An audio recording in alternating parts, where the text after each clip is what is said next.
শ্রদ্ধা জানাই জাতীয় চার নেতার প্রতি, শ্রদ্ধা জানাই 1975 সালে 15ই আগস্ট জাতির পিতার সঙ্গে তার পরিবারের যে সকল সদস্য শহীদ হয়েছিলেন। আমি শ্রদ্ধা জানাই 30 লক্ষ শহীদ এবং 2 লক্ষের বেশি মা বোন যাদের আত্মত্যাগের বিনিময়ে অর্জিত হয়েছিল আমাদের এই স্বাধীনতা। প্রিয় ভাই বোনেরা, আমরা সবসময় বলি, আমাদের নেত্রী বলেন, আওয়ামী লীগের মূল প্রাণ শক্তি হচ্ছে তৃণমূলের নেতা কর্মী। 1975 সালে জাতির পিতাকে হত্যার মধ্য দিয়ে এই আওয়ামী লীগকে নিশ্চিহ্ন করার চেষ্টা করা হয়েছিল। সেই সময় যা ক্ষমতা দখল করেছিলেন সেই শাসক গোষ্ঠী, সামরিক বাহিনীর মাধ্যমে যারা ক্ষমতা দখল করেছিলেন, সেই জিয়াউর রহমান ক্ষমতা দখল করেই কিন্তু উনি আওয়ামী লীগকে নিশ্চিহ্ন করতে চেয়েছিলেন। তার লক্ষ্য ছিল একটাই, যে আওয়ামী লীগকে যদি নিশ্চিহ্ন করা যায় তাহলে এই বাংলাদেশে তিনি আজীবন ক্ষমতায় থেকে যেতে পারবেন। কিন্তু সেটা সম্ভব হয় নাই। বারবার চেষ্টা করেছিলেন আওয়ামী লীগকে খণ্ড বিখণ্ড করে, আওয়ামী লীগের লক্ষ লক্ষ নেতা কর্মীকে মামলা দিয়ে, জেলে দিয়ে, কারা নির্যাতন করে আওয়ামী লীগকে নিশ্চিহ্ন করতে চেয়েছিলেন। কিন্তু আওয়ামী লীগকে কখনো নিশ্চিহ্ন করতে পারে নাই। আওয়ামী লীগের শীর্ষ পর্যায়ে অনেক নেতারা আতঙ্কিত ছিল, ভীত ছিল, নিশ্চুপ ছিল, কেউ বিক্রি হয়ে গেছিল। কিন্তু তৃণমূলের নেতা কর্মীদের অটুট মনোভাবের কারণে এই আওয়ামী লীগ বারবার ঘুরে দাঁড়িয়েছে এবং জননেত্রী শেখ হাসিনার নেতৃত্বে আজকে এখন আওয়ামী লীগ ক্ষমতায়, টানা তৃতীয়বারের মধ্যে আমরা এক নাগারে ক্ষমতায় আছি।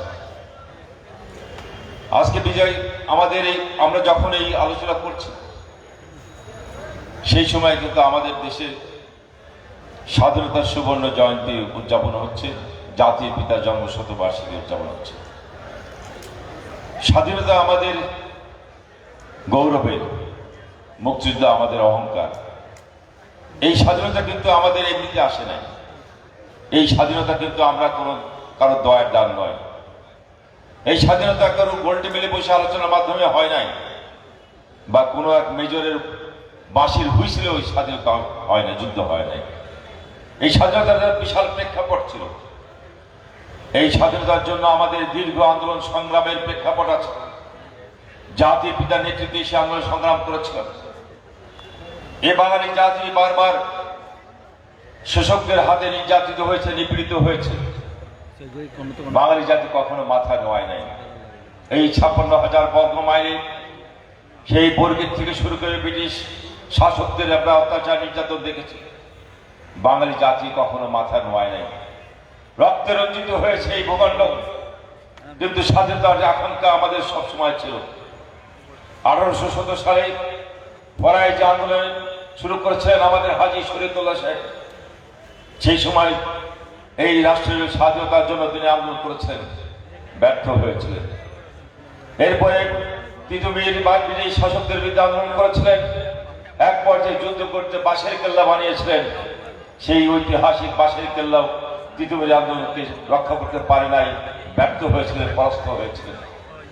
এই বাংলাদেশ স্বাধীন করার জন্য বীর চট্টোপাধ্যায় কিন্তু সন্তান মাস্টারদা, সূর্য সেন, প্রীতিলতা সেন, বাঘা যতীন অনেকেই আন্দোলন করেছিলেন, সংগ্রাম করেছিলেন, জীবন দিয়েছিলেন। স্বাধীনতা আমাদের অর্জিত হয় নাই। নেতাজি সুভাষ বসু বলেছিলেন, তোমরা আমাকে রক্ত দাও, আমি তোমার স্বাধীনতা দেব। বাঙালি রক্ত দিয়েছিল, কিন্তু স্বাধীনতা নেতাজি সুভাষ দিতে পারে নাই। স্বাধীনতা এসেছিল জাতির পিতা বঙ্গবন্ধু শেখ মুজিবুর রহমানের হাত ধরে। 1947 সালে জাতীয় তত্ত্বের ভিত্তিতে দেশ বিভক্ত হওয়ার পরেই পাকিস্তানি শাসক গোষ্ঠী যখন এই বাঙালি জাতির উপর অত্যাচার, নির্যাতন, নিপীড়ন শুরু করেছিলেন, তখন থেকে জাতির পিতা বঙ্গবন্ধু শেখ মুজিব উনি বাঙালি জাতির স্বাধীন রাষ্ট্র প্রতিষ্ঠার জন্য, তাদের অধিকার প্রতিষ্ঠার জন্য, তাদের অর্থনৈতিক মুক্তির জন্য আন্দোলন শুরু করেছিলেন। 1948 সালে ছাত্রলীগ প্রতিষ্ঠা করে, এরপরে 1949 সালে আওয়ামী লীগ প্রতিষ্ঠা করার মধ্য দিয়ে শুরু হয়েছিল আমাদের সংগ্রামের যাত্রা। 1952 ভাষা আন্দোলন, 54 যুক্তফ্রন্টের নির্বাচন, 62 সালে শিক্ষা আন্দোলন এবং 66 সালে 6 দফা আন্দোলনের মধ্য দিয়ে বাঙালি জাতির স্বাধীনতার স্বপ্ন দেখিয়েছিলেন, স্বাধীনতার স্বপ্নের সোপান বলা হয়েছিল। এই দীর্ঘ পথ পাড়ি দেওয়ার সময় বঙ্গবন্ধুকে বারবার নির্যাতন, নিপীড়নের শিকার হতে হয়েছে। পাকিস্তানি শাসক গোষ্ঠী বুঝতে পেরেছিলেন এই বঙ্গবন্ধু শেখ মুজিব তিনি একমাত্র পাকিস্তানের জন্য বিপর্যয় ঘটেছিলেন, এই বাঙালি জাতিকে জাগিয়ে তুলে তাদের অধিকার প্রতিষ্ঠার জন্য ঐক্যবদ্ধ করেছেন। ৬৬ দফার মধ্য দিয়ে বাঙালি জাতির স্বাধিকারের স্বপ্ন দেখা শুরু হয়েছিল, জেগে উঠেছিল। বঙ্গবন্ধুকে বারবার কারাবরণ করার পরও এটা দমন করতে পারে নাই। ৬৬ দফার আন্দোলন ঘোষিত হওয়ার পর পাকিস্তানের শাসক গোষ্ঠী বঙ্গবন্ধুকে চূড়ান্ত শাস্তি দেওয়ার জন্য তার বিরুদ্ধে মামলা করলেন, রাষ্ট্রদ্রোহ মামলা। গ্রেপ্তার করা হলো। লক্ষ্য ছিল যে সর্বোচ্চ শাস্তি দিয়ে এই বাঙালি জাতির অধিকার স্বাধিকার আন্দোলনকে দাবিয়ে দেওয়ার। ততদিনে ঘুমন্ত বাঙালি জেগে উঠেছিলেন। তীব্র আন্দোলন শুরু হলো। কৃষক, ছাত্র, শ্রমিক জনতা ঐক্যবদ্ধভাবে আন্দোলন করে ১৯৬৯ সালে যে জাতির পিতা বঙ্গবন্ধুকে আন্দোলনের মুখে পাকিস্তান সরকার মুক্তি দিতে বাধ্য হয়েছিলেন। এবং এরপরে বঙ্গবন্ধু ১৯৭০ সালে নির্বাচনে অংশ নিয়ে এই বাংলাদেশ জাতির নিরঙ্কুশ ম্যান্ডেট নেওয়ার পরে ৭১-এর ৭ই মার্চ ঐতিহাসিক স্বাধীনতার ঘোষণা দিলেন। ঐতিহাসিক ৭ই মার্চে ছিল আমাদের মূলত স্বাধীনতার মূল ঘোষণা। বঙ্গবন্ধু পরিষ্কার ভাবে বলেছিলেন, এবারের সংগ্রাম আমাদের মুক্তির সংগ্রাম, এবারের সংগ্রাম আমাদের স্বাধীনতার সংগ্রাম। মাত্র ১৯ মিনিটের এক ঐতিহাসিক মহাকাব্য রচনা করেছিলেন। এই ১৯ মিনিটের ভাষণের মধ্যেই একদিকে ছিল পাকিস্তানি শাসক গোষ্ঠীর ২৩ বছরের নির্যাতন নিপীড়ন ইতিহাস, আর একদিকে ছিল এই শাসক গোষ্ঠীর বিরুদ্ধে আওয়ামী লীগের নেতৃত্বে আন্দোলন সংগ্রামের ইতিহাস, আর একদিকে ছিল আমাদের ভবিষ্যৎ স্বপ্ন স্বাধীন রাষ্ট্র প্রতিষ্ঠার জন্য বঙ্গবন্ধুর দিক নির্দেশনা ছিল এই ১৯ মিনিটের ভাষণের মধ্যে। বাঙালি জেগে উঠেছে ততদিনে, সকলে তখন প্রস্তুত হয়ে গেছে আমরা স্বাধীন রাষ্ট্র প্রতিষ্ঠার জন্য। ৭১-এর ২৫শে মার্চ অপারেশন সার্চলাইটের নামে ঘুমন্ত জাতির উপরে ঝাঁপিয়ে পড়েছিল পাকিস্তানি হানাদার বাহিনী। নির্বিচারে গণহত্যা শুরু করেছিলেন। ২৬শে মার্চের প্রথম প্রহরে রাত ১২টা ১ মিনিটের সময় বঙ্গবন্ধু ইপিআর এর কোয়ালিশনের মাধ্যমে আনুষ্ঠানিকভাবে স্বাধীন রাষ্ট্র ঘোষণা করলেন বাংলাদেশে। বঙ্গবন্ধু বলেছিলেন, maybe this is my last message from today, Bangladesh is independent country. সারা বিশ্বের কাছে আবেদন করেছিলেন স্বাধীন রাষ্ট্রকে সহায়তা করার জন্য। নির্দেশনা দিয়েছিলেন যে তোমাদের যার কিছু আছে তাই নিয়ে শত্রুর মোকাবেলা করতে এবং একজন পাকিস্তানি শত্রু থাকতে এই মাতৃভূমিকে মুক্ত করার জন্য লড়াই করে যাওয়ার জন্য নির্দেশনা দিয়েছিলেন। ২৬শে মার্চের দুপুর ১:৩০টার সময়, সেই সময় পাকিস্তানের রাষ্ট্রনায়ক প্রেসিডেন্ট জেনারেল ইয়াহিয়া খান উনি বেতার ভাষণ দিলেন। উনি বেতার ভাষণে বললেন, Sheikh Mujib is traitor, he declare independent country, so this time he will not go আনপানিশড। উনি বঙ্গবন্ধুকে বিশ্বাসঘাতক বলেছিলেন এবং বললেন সেই বাংলাদেশকে স্বাধীন রাষ্ট্র ঘোষণা করেছেন, এবার তাকে আর বিনা শাস্তিতে পার পেতে দেওয়া যাবে না। বঙ্গবন্ধুকে গ্রেপ্তার করে কারাগারে তখন নেওয়া হয়েছে এবং চেষ্টা করেছিলেন বঙ্গবন্ধুকে সর্বোচ্চ শাস্তি মৃত্যুদণ্ড দেওয়ার জন্য তারা রায় দিয়েছিলেন। পারে নাই বাঙালি জাতির এই মানুষের ভালোবাসা দোয়ায় বঙ্গবন্ধু মৃত্যুর মুখোমুখ থেকে ফিরে এসেছিলেন। দেশ স্বাধীন হলো, রাষ্ট্র স্বাধীন হলো। আমরা বঙ্গবন্ধু নির্দেশে ৯ মাস যুদ্ধ করেছিলাম, আমরা যুদ্ধ করে দেশ স্বাধীন করেছিলাম। এখানে এই স্বাধীনতার মধ্যে অন্য কারো এখানে দাবি করার কোনো সুযোগ নেই। এটা একক নেতৃত্ব ছিল জাতির পিতা বঙ্গবন্ধু শেখ মুজিবুর রহমানের। তার নেতৃত্বে গোটা বাঙালি জাতি ঐক্যবদ্ধ হয়েছিল, তার নির্দেশে আমরা যুদ্ধ করে দেশ স্বাধীন করেছিলাম। ভাইয়ের আমার, স্বাধীন রাষ্ট্রে বঙ্গবন্ধু আসলেন ৭২ সালের ১০ই জানুয়ারি। ৩.৫ বছর সময় পেয়েছিলেন। এই ৩.৫ বছরের মধ্যে বঙ্গবন্ধু একটা যুদ্ধ বিধ্বস্ত বাংলাদেশকে পুনর্গঠন করেছিলেন অবিশ্বাস্যভাবে। রাষ্ট্রীয় সম্পদ ছিল না, রাস্তাঘাট, bridge, culvert, school, college, bank, godown সবকিছু ধ্বংস করে দিয়েছিল। পাকিস্তানিরা যখন বুঝতে পেরেছিলেন তাদের পরাজয় সুনিশ্চিত, সেই সময় তারা এই দেশ যদি স্বাধীন হয় তখন কখনো মাথা তুলে দাঁড়াতে না পারে, সেই কারণে সবকিছু ধ্বংস করে দিয়েছিলেন। বঙ্গবন্ধু সেই ধ্বংস প্রাপ্ত একটা ভূখণ্ড হাতে নিয়ে যাত্রা শুরু করেছিলেন।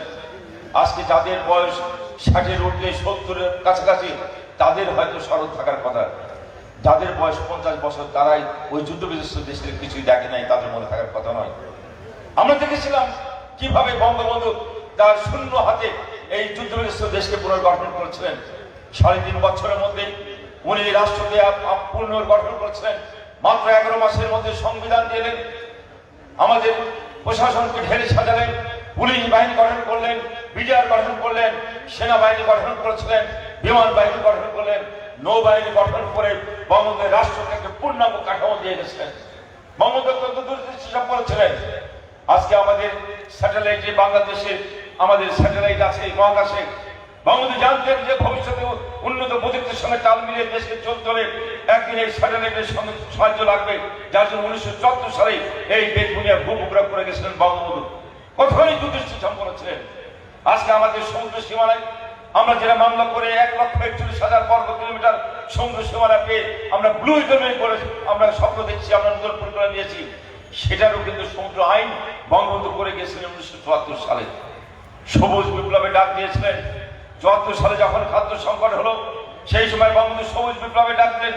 1975 সালের মাসে সেই সময় আমাদের রেকর্ড পরিমাণ খাদ্য উৎপাদন হয়েছিল, ফসল উৎপাদন হয়েছিল। বাংলাদেশ সেই সময় প্রথমবারের মতো বাংলা খাদ্যের স্বয়ংসম্পূর্ণ অর্জন করেছিলেন। মার্চ মাসে চালের দাম হয়ে গেল 2.5 টাকা থেকে 3 টাকা। আমরা সেই সময় বঙ্গবন্ধু দেশ থেকে গিয়েছিলেন, ঠিক সেই সময় তারপরে আঘাত করা হবে, নির্মমভাবে হত্যাকাণ্ড করা হবে। কেন এই হত্যাকাণ্ড ছিল? এটা কি শুধু রাষ্ট্রীয় ক্ষমতা দখলের? পৃথিবীর অনেক দেশে ক্ষমতা দখলের জন্য রাষ্ট্রনায়কদের হত্যার ঘটনা আছে, কিন্তু এইভাবে একটা পরিবারের সকল সদস্যকে হত্যা করা, বিশেষ করে নারী এবং শিশুকে হত্যার নজির পৃথিবীর কোনো ঘটনা নেই। যেটা ঘটানো হয়েছিল 1975 সালের 15 আগস্ট। এই হত্যাকাণ্ড ঘটানো হয়েছিল 71 পরাজয় পরিচয় দেওয়ার জন্য। সেই পাকিস্তান এবং তার পশ্চিমা মিত্র যারা 71 সালে স্বাধীনতা যুদ্ধে আমাদের বিরুদ্ধে করেছিল, যারা আমাদের স্বাধীনতা মেনে নিতে পারে নাই, তারাই সেদিনকে হত্যাকাণ্ডের নেতৃত্ব দিয়েছিলেন।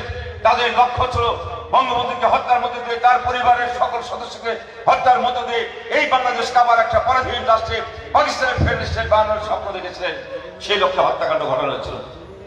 আজকে বিএনপিরা অনেকে দাবি করেন যে তারা জিয়া রহমান মুক্তিযোদ্ধা হিসেবে দাবি করেন, মুক্তিযোদ্ধা দল হিসাবে। দুঃখ হয় আমাদের, আমি জিজ্ঞাসা করেছি বহুবার, 75 বঙ্গবন্ধু হত্যার মধ্যে দিয়ে জিয়া রহমান ক্ষমতায় দখল করার পর এই জার্মান মুক্তিযুদ্ধের পক্ষের কোন কাজটা করেছে একটা নিদর্শন দেখাতে পারবে? বরং প্রত্যেকটা কর্মকাণ্ডে তার সে স্বাধীনতা বিরোধী পাকিস্তানের পক্ষের তার কর্মকাণ্ডে প্রমাণ রেখে গেছেন। জার্মান যে মুক্তিযুদ্ধ ছিল না, তার প্রতিটি কর্মকাণ্ডের মধ্যে উনি প্রমাণ রেখে গেছিলেন। উনি ক্ষমতা আসার পরে 11,500 যুদ্ধাপরাধী দালাল রাজাকারদেরকে দালাল আইন বাতিল করে দিয়ে মুক্ত করে দিলেন। কি কারণে? এই সেই যুদ্ধাপরাধী যারা পাকিস্তানের সঙ্গে তাদের দোষর হয়ে আমাদের মা বোনদের উপর পাশে নির্যাতন করেছিল, মুক্তিকামী মানুষকে হত্যা করেছিল, আমার বাড়ি ঘর আগুন দিয়ে পুড়িয়ে দিয়েছিল, আমার ঘর বাড়ি লুটপাট করেছিল, তাদেরকে উনি মুক্ত করে দিলেন। কেন? আমার বোনের উপর পাশে নির্যাতন করেছে, আমি কি তাকে ক্ষমা করেছি যে উনি মাফ করে দেওয়ার কে? আমার মায়ের উপর পাশে নির্যাতন করা হয়েছিল, আমি তো ক্ষমা করি নাই ওই অপরাধীদেরকে। আমার বাড়িতে আগুন দিয়ে লুটপাট করেছিল, আমি তো ক্ষমা করি নাই, আপনি কে ছিলেন ক্ষমা করে সেই 11,500 রাজাকার আলবদরদের মুক্ত করে দিলেন? এটা ছিল পাকিস্তানের স্টাইলে। সেই হিসাবে জালামান মুক্ত করলেন। নিষিদ্ধ ঘোষিত জামাত ইসলামী তাদেরকে রাজনীতি করার সুযোগ করে দিলেন। এই জামাত 71 সালে এই বর্বরচিত হত্যাকাণ্ডের মূল নেতৃত্বে ছিলেন। হত্যা, ধর্ষণ এবং লুটপাট অগ্নিসংযোগে জামাতের নেতারা সেই সময় ধর্মের দোহাই দিয়ে ফতোয়া দিয়েছিলেন যুদ্ধের সময় নারী নির্যাতিত গনিমতের মাল বলে। এত বড় ভিক্ষা লজ্জাজনক, আমাদের ইসলাম ধর্ম সমর্থন করে না। সেই সময় এই জামাত ইসলামে সেই ফতোয়া দিয়েছিলেন। জামাত ইসলামের তারা 71 সালে রাজাকার আলবদর পাকিস্তানের সৈনিক ছিলেন। এখনো জামাত ইসলামী পাকিস্তানের সৈনিক হিসেবে কাজ করছেন। 2013 সালে যুদ্ধ অপরাধী কসাই কাদের মোল্লার বিচার হওয়ার পরে রায় হলো, ফাঁসি কার্যকর হওয়ার পরে পাকিস্তানের পার্লামেন্টে নিন্দা প্রস্তাব হয়েছিল। পাকিস্তানের স্বরাষ্ট্রমন্ত্রী নিসার আহমেদ নিন্দা প্রস্তাবে উনি বলেছিলেন যে জনাব আব্দুল কাদের মোল্লা উনি 71 আমাদের সৈনিক ছিলেন, মৃত্যুর আগ মুহূর্ত পর্যন্ত পাকিস্তানের একজন অপ্রতিবয় সৈনিক ছিলেন। অবাক কাণ্ড, 71 পাকিস্তানের সৈনিক ছিল। 2013 সাল স্বাধীনতার 40 বছর পরে কি করে সে পাকিস্তানের সৈনিকটাকে স্বাধীন দেশে বাস করে? মতিউর রহমান নিজামী, আলী হাসান মুজাহিদের ফাঁসি রায় কার্যকর হওয়ার পরে একইভাবে পাকিস্তানের পার্লামেন্টে নিন্দা প্রস্তাব হয়েছিল। মতিউর রহমান নিজামীকে পাকিস্তানের বেসামরিক সর্বোচ্চ খেতাব নিশানি পাকিস্তানের উপাধি দেওয়া হয়েছিল এই পাকিস্তানের স্বরাষ্ট্র মন্ত্রণালয় থেকে, এবং বলেছিলেন তারা মৃত্যুর আগ পর্যন্ত পাকিস্তানের সৈনিক ছিলেন। এর মধ্য দিয়ে প্রমাণ হয় এই বাংলাদেশে যারা এখনো জামাত ইসলামী রাজনীতি করে তারা 71 সালের রাজাকার ছিল, পাকিস্তানের আদর্শের অনুসারী ছিল। এখনো যারা পাকিস্তানের আদর্শের অনুসারী, এখনো যারা রাজাকার, এরা স্বাধীন মানুষকে এখনো মেনতে পারে নাই। সেই রাজাকারদেরকে জিয়া রহমান পুনর্বাসন করলেন। জামাত ইসলামের নিষিদ্ধ রাজনৈতিক দল তাকে প্রতিষ্ঠিত করলেন বাংলাদেশের রাজ্য করা। কুখ্যাত রাজাকার প্রধান গোলাম আজমকে দেশে আনলেন। রাজাকার আব্দুল আলী জয়পুরহাটের কুখ্যাত রাজাকার, তাকে নিয়ে এসে রেলমন্ত্রী বানালেন। রজব আলীকে বানালেন মন্ত্রী। এরকম কুখ্যাত রাজাকার স্বাধীনতা বিরোধী শাহিদুর রহমানকে প্রধানমন্ত্রী বানালেন। স্বাধীন রাষ্ট্র মাত্র 5 বছর হয়েছে। আমরা 30 লক্ষ শহীদের রক্তের বিনিময়ে আমাদের অর্জিত স্বাধীনতা, সেই 5 বছরের মাথায় এই স্বাধীনতা বিরোধীদেরকে দিয়ে সরকার গঠন করে তাদের হাতে জাতীয় পতাকা তুলে দিয়ে আমাদের 30 লক্ষ শহীদের আত্মাকে পদদলিত করেছিলেন এই খলিল জিয়া রহমান। এরপরে উনি কোন ভাবে দাবি করেন যে জিয়া রহমান একজন মুক্তিযোদ্ধা ছিলেন? তার কোন কাণ্ডটা মুক্তিযোদ্ধার পক্ষে ছিল? জয় বাংলা স্লোগান ছিল আমাদের রণাঙ্গনের স্লোগান। যারা আমরা যুদ্ধ করেছি, যারা আজকে এখানে বয়স্ক আছেন, যারা যুদ্ধ করেছেন, তাদের এখনো মনে থাকার কথা জয় বাংলা ছিল আমাদের রণাঙ্গনের স্লোগান উজ্জীবিত হতো। আর পাকিস্তানে হানাদার বাহিনীর কাছে আতঙ্কের স্লোগান ছিল জয় বাংলা। জিয়া রহমান ক্ষমতায় এসে সেই জয় বাংলা নিষিদ্ধ করলেন। উনি পাকিস্তান জিন্দাবাদের আদলে বাংলাদেশ জিন্দাবাদ চালু করলেন। ৭১ 7 মার্চ জাতির পিতা বঙ্গবন্ধু ঐতিহাসিক ভাষণ, যে ভাষণ পৃথিবীর শ্রেষ্ঠ ভাষণ, সেই ভাষণ, যে ভাষণ কোটি কোটি বার মানুষ শুনেছে, এখনো যেটা শুনলে আমাদের মুক্তিযুদ্ধের পক্ষে যারা তাদের রক্তের মধ্যে শিহরণ জাগায়, সেই ভাষণ নিষিদ্ধ করা হয়েছিল। কারণ এই ভাষণ ছিল মুক্তিযুদ্ধের পক্ষে। আমাদের ঐতিহাসিক জায়গা যে উদ্যানে পাকিস্তানি সেই নিয়াজি যেখানে সারেন্ডার করেছিলেন, সেই সারেন্ডার জায়গাটা নষ্ট করে দিয়ে শিশু পার্ক বানালেন স্মৃতিচিহ্ন মুছে দেওয়ার জন্য। এর প্রত্যেকটা কর্মকাণ্ডই ছিল জার্মানের পাকিস্তানের পক্ষে, মুক্তিযুদ্ধের বিরোধী। এরপরে তারা দাবি করেন যে তারা মুক্তিযুদ্ধের পক্ষে, স্বাধীনতার পক্ষে। সত্যি আজকে বেগম খালেদা জিয়া উনি কারাগারে, উনি আজকে অসুস্থ। বেগম খালেদার জন্য প্রতিদিন আমরা দেখি ওই প্রেস ক্লাবের সামনে মির্জা ফখরুল সাহেবের দাঁড়িয়ে উনি বলছেন সরকারের কাছে আবেদন, ওনারা বলছেন ওখান থেকে বেগম খালেদাকে বিদেশে পাঠান, বিদেশে পাঠান, মানবিকতা দেখান। অবাক হতে হয়। বেগম খালেদা শারীরিকভাবে অসুস্থ। আমরা চাই রাজনৈতিকভাবে আমাদের মত পথে আদর্শের পার্থক্য থাকতে পারে, কিন্তু একজন মানুষ, অসুস্থ মানুষের সুস্থতা আমরা কামনা করি। আমরা চাই বেগম খালেদা সুস্থ হয়ে আসুন, তার জন্য চিকিৎসা করার আমাদের পক্ষ থেকে সহায়তা আছে। মাননীয় প্রধানমন্ত্রী জননেত্রী শেখ হাসিনা যে মানবতা দেখিয়েছেন, আর কি মানবতা দেখাবে আপনাদের? মির্জা ফখরুল সাহেব ভুলে গেছেন বেগম খালেদা জিয়া আজকে তার বাসায় আছেন, স্বাধীনভাবে চিকিৎসা নিচ্ছেন। এটা মাননীয় প্রধানমন্ত্রীর মানবতায় প্রায় তার নির্বাহী ক্ষমতার বলে দণ্ড স্থগিত করে আজকে বাসায় ওনাকে স্বাধীনভাবে থাকার সুযোগ করে দিয়েছেন। অথচ এই বেগম খালেদা জিয়া কতখানি অমানুষ ছিল, তার অতীতের কর্মকাণ্ড কত পয়সা ছিল আপনাদের হয়তো অনেকে জানা আছে। ৭১ সালে মহান মুক্তিযুদ্ধ চলাকালীন সময় বেগম খালেদা জিয়া পাকিস্তানের ক্যান্টনমেন্টে ছিলেন, ঢাকা ক্যান্টনমেন্টে ছিলেন। জিয়া রহমান তাকে বারবার যাওয়ার কথা বললো, যায় নাই। স্বাধীনতার পরে জিয়া রহমান বেগম খালেদাকে ঘরে নিতে চায় নাই। বঙ্গবন্ধু সেই সময় জিয়া রহমানকে ডেকে বেগম খালেদাকে তার হাতে তুলে দিয়ে বলেছিলেন, খালেদা জিয়া আমার মেয়ে, আমি মেয়ে হিসেবে করছি, তোমার হাতে তুলেছি, তুমি তাকে নাও। আর সেই বেগম খালেদা জিয়া ৯১ সালে প্রধানমন্ত্রী হলেন। ৯৩ সালে হঠাৎ করে তার জন্মদিন পরিবর্তন করে ৭৫ 15 আগস্ট জাতির জন্য শোক দিবস, সেই শোকের দিনে বঙ্গবন্ধুর ৭০ বার্ষিকীর দিনে উনি মিথ্যা জন্মদিন ঘোষণা করে কেক কেটে উল্লাস করেছিলেন। কতখানি নিশ্চয় হতে পারে, কতখানি অমানবিক হতে পারে, এই কাজ করতে পারে। বেগম খালেদা জিয়া ক্ষমতায় থাকতে জয়ন্তী শেখ হাসিনার পর বারবার হত্যার চেষ্টা করেছেন, কতবার হামলা করেছেন। ২০০৪ সালে ২১ আগস্ট হামলা করে জয়ন্তী শেখ হাসিনাকে হত্যা করার চেষ্টা করেছিলেন। রাষ্ট্রীয় ক্ষমতা প্রয়োগ করে ভবনে বসে তার ছেলে তারেক রহমান জঙ্গিদের বৈঠক করেছিলেন এবং সেই গেড়ে হামলাকে প্রোটেকশন দিয়েছিলেন রাষ্ট্রীয় যন্ত্র দিয়ে বেগম খালেদা জিয়া প্রধানমন্ত্রী হিসাবে। এরপরও আজকে আমাদের প্রধানমন্ত্রী বঙ্গবন্ধু কন্যা জয়ন্তী শেখ হাসিনা মানবতা দেখিয়ে আজকে বেগম খালেদা জিয়ার সুস্থতার জন্য, চিকিৎসার জন্য তার দণ্ড স্থগিত করেছেন নির্বাহী ক্ষমতা বলে। আর কি মানবতা দেখতে চান? আপনাদের কোথায় মানবতা ছিল? আপনারা এত নিষ্ঠুর প্রসিদ্ধ আচরণ করেছেন, তারপরে কিন্তু আজকে জয়ন্তী শেখ হাসিনা মানবতা দেখিয়েছেন। বেগম খালেদা চিকিৎসা করে বিদেশে নিতে চান, আপনারা নিতে পারেন। কিভাবে পারেন? আইনি প্রক্রিয়ার মাধ্যমে একটাই পথ খোলা আছে। কোন দণ্ডপ্রাপ্ত গায়িকে দণ্ড স্থগিত করে দেশের বাইরে যাওয়ার সুযোগ নেই, কারণ দেশের বাইরে কাউ কোনো ব্যক্তির মধ্যে দেশের আইন প্রয়োগ করার সুযোগ নেই। একজন কারাদণ্ডপ্রাপ্ত গায়িক তিনি আইনের কাছে বাধা, দেশে থাকলে তাকে আইন যে কোনো সময় তাকে তার নিয়ন্ত্রণে আনতে পারে, দেশের বাইরে গেলে সেই আইন আর প্রয়োগ করা যায় না। যার কারণেই মাননীয় প্রধানমন্ত্রী নির্বাহী ক্ষমতা বলে দণ্ড স্থগিত করেছেন, সেই দণ্ড স্থগিত কারণে উনি দেশের বাইরে যেতে পারেন না। যেতে পারেন একমাত্র উপায় আছে দণ্ড মকুব হলে, এবং এই দণ্ড মকুব করার ক্ষমতা মহামান্য রাষ্ট্রপতিকে এই সংবিধান দিয়েছে। তারপরে সংবিধান অনুযায়ী মহামান্য রাষ্ট্রপতির কাছে ক্ষমা চান। আমি বহুবার বলেছি আমাদের মহামান্য রাষ্ট্রপতি অত্যন্ত দয়ালু, উনি বেগম খালেদা জিয়ার আবেদন হয়তো মঞ্জুর করতেও পারেন। আবেদন করুন, আবেদন করবেন না, উনার রাস্তায় দাঁড়িয়ে ওনারা নাটক করবেন একটাই কারণে আজকে বিএনপি নেতারা যারা চায় বেগম খালেদা জিয়া ধীরে ধীরে ধীরে মৃত্যুর মুখে যাক, এবং এটাকে সিম্প্যাথি দিয়ে আওয়ামী লীগের বিরুদ্ধে জনমত করে তারা আওয়ামী লীগ সরকারের বিরুদ্ধে একটা অশান্ত পরিবেশ তৈরি করা, এটা তাদের লক্ষ্য।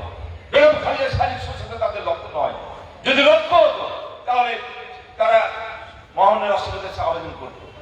তার পরিবার তারা একই কাজ একই চিন্তায় করে, কারণ বেগম খালেদার পুত্র তারেক সে তো আর একটা কতখানি ভয় ছিল, সে 2004 সালে 21 হামলায় তিনি সরাসরি জড়িত ছিলেন, এবং সেই লন্ডনে বসে এখনো এই 2013-14-15 সালে এই বাংলাদেশে যাওয়া পড়াও আগুনে নেতৃত্ব দিয়েছেন ওখান থেকে বসে। তার মধ্যে মানবতা নেই, তার মধ্যে কোনো ভয়ের কোনো ব্যাপার নেই। নিজের মাকে বন্ধ অসুস্থ মাকে দেখতে আসে নাই এত অসুস্থ হওয়ার পরে। তারেক রহমান অসুস্থ, তারেক রহমান তিনি দণ্ডপ্রাপ্ত, কিন্তু তার স্ত্রী বা কন্যা তো দণ্ডপ্রাপ্ত নয়। তার মা অসুস্থ আছে, তিনি না আসতে পারলে তার স্ত্রী বা কন্যাকে পাঠাতে পারতেন, তাও পাঠায় নাই। কারণ ওই মানবতা বোধটাই তাদের নেই। তারা ক্ষমতা লিপ্সু, ক্ষমতা চায়। তারেকও চায় যে তার মা ধীরে ধীরে মৃত্যুর মুখে যাক, এবং মার মৃত্যুকে পুঁজি করে এই দেশে অশান্ত পরিবেশ করে ক্ষমতা দখল করা যায় কিনা সেই ষড়যন্ত্র করছেন। আমরা পরিষ্কারভাবে বলে দিতে চাই, আজকে এই ফেনী জেলা তৃণমূলের সবার মাধ্যমে এটা প্রমাণিত হয়েছে। আওয়ামী লীগের তৃণমূলের নেতা কর্মীরা ঐক্যবদ্ধ আছে। আওয়ামী লীগের উচ্চ পর্যায়ের নেতাদের মধ্যে বিভেদ থাকতে পারে, কিন্তু তৃণমূলের নেতা কর্মীদের মধ্যে কোনো বিভেদ নেই। এই তৃণমূলের নেতা কর্মী যদি ঐক্যবদ্ধ থাকে, আওয়ামী লীগের মতো সংগঠনকে আন্দোলন করে ক্ষমতাচ্যুত করার ক্ষমতা এই বাংলাদেশে কোনো শক্তি নেই। ভাই আমার, আমি শেষ করার আগে দুটি কথা বলে শেষ করতে চাই। আপনাদের এখানে অনেক কথা বলেছে, আমি অনেকের বক্তব্য শুনেছি, যে বক্তব্যের মধ্য দিয়ে আপনারা এখানে সমস্যার কথা বলেছেন। এই ফেনীতে নেতা কর্মীদের মধ্যে অনেক কষ্ট আছে। এই ফেনী এক সময় বিএনপির সময় এখানে রক্তের বন্যা বয়েছে, আওয়ামী লীগ নেতা কর্মী অত্যাচার নির্যাতনের শিকার হয়েছে, বহু নেতা কর্মীর পঙ্গু করা হয়েছে, বহু নেতা কর্মীকে মিথ্যা মামলাতে জেলে ভরা হয়েছে, বহু নেতা কর্মীকে হত্যা করা হয়েছে। এই বিএনপির সন্ত্রাসীরা সেই সময় বারবার করছেন। আজকে আওয়ামী লীগ ক্ষমতায়, অথচ এই ফেনীতে একটি আসন আওয়ামী লীগের, বাকিগুলো অন্য জায়গায় যাওয়ার কারণে সেই এলাকার নেতা কর্মীদের মধ্যে কষ্ট ছাড়া আর কিছুই নেই। আমি আপনাদের কষ্টটা অনুধাবন করি, বুঝি, কারণ আপনাদের আমার এক নেতা বলেছিলেন আমার বাড়ি কুষ্টিয়া, এবং সবচেয়ে দুঃখজনক হলো যে আসনটা আমাদের কুষ্টিয়া নেগেটিভ ছিল, আমি 96 সালে নিজ হাতে যে আসন থেকে জনগণিত পরিস্থিতি তৈরি করলাম, সেই আসন আমাকে ছেড়ে দিতে হয়েছিল জাসদের হাসান ফিরুল কাছে জোটের স্বার্থে, এবং সেখানে আমাদের নেতা কোনো